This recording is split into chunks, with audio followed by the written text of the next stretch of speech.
Welcome, guys. Today we are going to be talking about how to pick your niche and service and the best outreach methods for you in your SMMA business. It's my first video on this setup, talking about facts. So if you see me keep referring back to my laptop, that's all I'm doing. Going off some script and pointers. I hope you enjoy today's video. Make sure you like and subscribe if you like it. If you don't, I don't care. But leave in the comments if you actually found this useful and if you want to see more content like this. How to pick your niche and service. We'll first start off with how to pick your niche. Now, throughout this video, I'm going to be referring back to myself a lot of the time. So how to pick your niche. The best way to pick your niche for an SMMA or any type of agency is to pick the right one for you. And what I mean by that is pick something that you like. Why would you want to pick something that you didn't like? Why would you pick fitness if you don't like fitness? Why would you pick, interior design if you're not a fan of interior design? For me, what I personally did was I picked a car rental and dealership niche because I like cars. So I know that I can feel passionate with the business I'm working with because I enjoy cars, because I know how they feel. If you do something for work that you enjoy, you will never work a day in your life. Now, I'm really big on that, but I'll keep referring back to it in this video. But for niche, you have to pick something that you enjoy.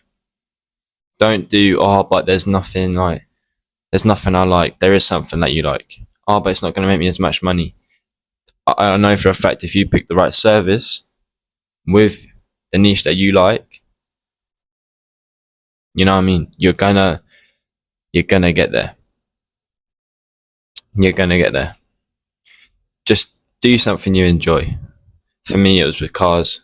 So I did a car rental dealership because I can really relate to them.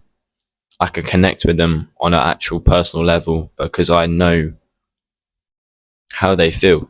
If I'm working with someone who has a massive fleet of super cars, I'm going to be just as excited as him to work together because I just can't wait to get there, to see them, to produce content for them. So for niche, pick something that you like, whether that be cars, whether that be fitness, even if that's fucking Red Bull, do something with the drinks company. If you really love Red Bull, do something in the drinks niche. Find something that's going to work for you and find a niche that you know you're going to enjoy working in. So now on to the second thing, which is your service. And with your service, it's just like picking a niche. Guess what I'm about to say? Do something that you enjoy doing. Why would you do something that you didn't enjoy? For me, I did TikTok management services because, as you can see from my videos, I like to edit and produce content. And I like the car edits or whatnot. So I picked TikTok management because it just made sense to me to pick something that I liked. It's like Luke Belmore says, if you're addicted to TikTok, if you really can't get off it, obviously I'll go into a whole nother video of beating addiction. I've been there, done that. But if you seriously are addicted to TikTok, but because you like TikTok, do something around TikTok. Whether that be TikTok management, whether that be TikTok content. You being addicted to TikTok, some may say is a bad thing. I say it's a bad thing too. But it also comes with opportunities. an opportunity there is to produce content for businesses. The opportunity there is to do something that actually going to make you money through TikTok. If you're there all day non-stop on TikTok, why not use that as an opportunity to make yourself money? Because if you're watching this video, you're going to be about wanting to make money. You wouldn't click on this video just to, oh, let me watch this whilst I'm eating. I'm hoping that you guys are going to be taking notes, and I'm hoping that me speaking right now is noteworthy. But pick something you enjoy, pick something that you can see an opportunity in. If you're constantly on Pinterest, right, and you like interior design, boom, your niche interior design and your service providing posts on Pinterest for companies so they can drive more sales. It is that easy. That's literally the two things that you have to do, and you're basically you're already there. Obviously, there's some stuff with domains, Instagram, social media for yourself. But once you get those two things down, your niche and service, boom, there's nothing stopping you. There's no more excuses anymore. All you have to do is have a look at your life, see what you're doing during the day, if there's opportunities there, and just to pick something that you like. Because why the hell would you not? But anyways, niche, service, pick what you like. Do something that you like. Because as I said, if you pick something that you enjoy for work or doing the work for it, you'll never work a day in your life. A lot of sauce has been dropping on this video, but the next thing is outreach methods. The best way to outreach is all three: DMs, emails, and cold calling. But I know some people are going to be like, well, how do I send a DM? Or how do I send an email? How do I cold call? There's loads of scripts all over YouTube, but if you want me to go through that, leave down in the comments telling me what you want to see. Because if you want to see a video on cold calling script or DM script, I can do that for you.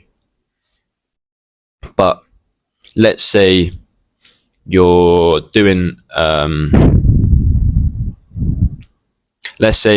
personal training, right? And you search them up on Instagram. You see that they're really active on Instagram. Let's say your service is providing TikTok management like I do. You see that they're really active on Instagram. Obviously not on TikTok, because that's why you're about to produce, that's why you're going to put front to them. But let's say they're really active on Instagram, right? But you don't know their email, you don't know their phone number. What you do then is you send them an email. What you do then is you send them a DM, sparking a conversation. And that conversation will lead into you saying, hey, I see that you're not on TikTok. Can we jump on a call sometime to discuss this and see if it's something that you want to work in?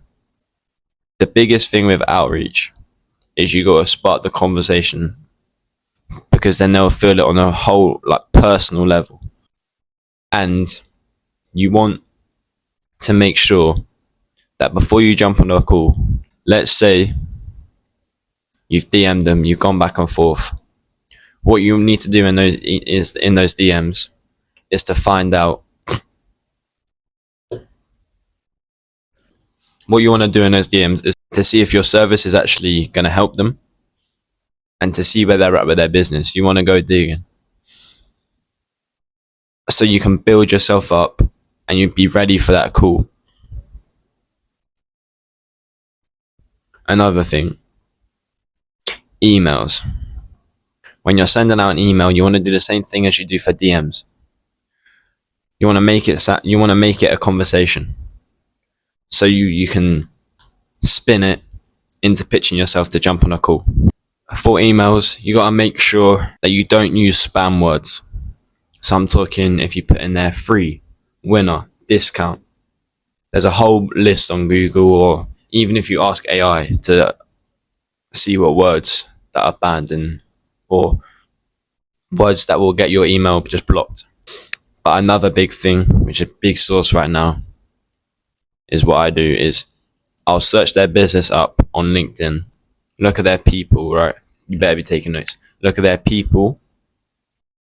See who's in the business on their LinkedIn.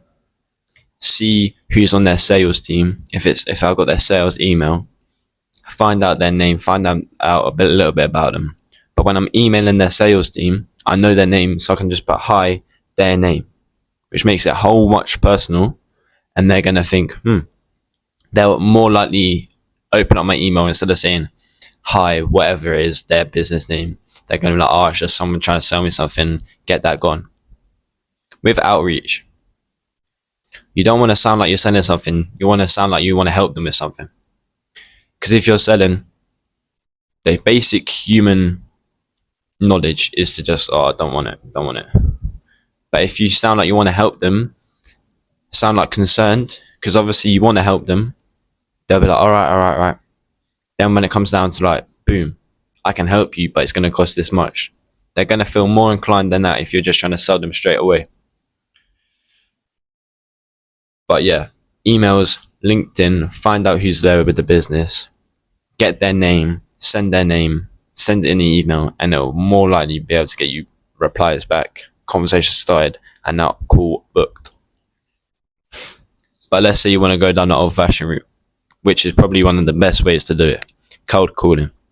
Cold calling is so good because you can spark that conversation up straight away instead of waiting for a response back, if you're going to get a response back. But I can drop a whole video on a script or whatever. But you want to sound concerned. You don't want to sound like you're sending them anything. But as I said again, use LinkedIn to your advantage. Find out a bit about them before you jump on the call.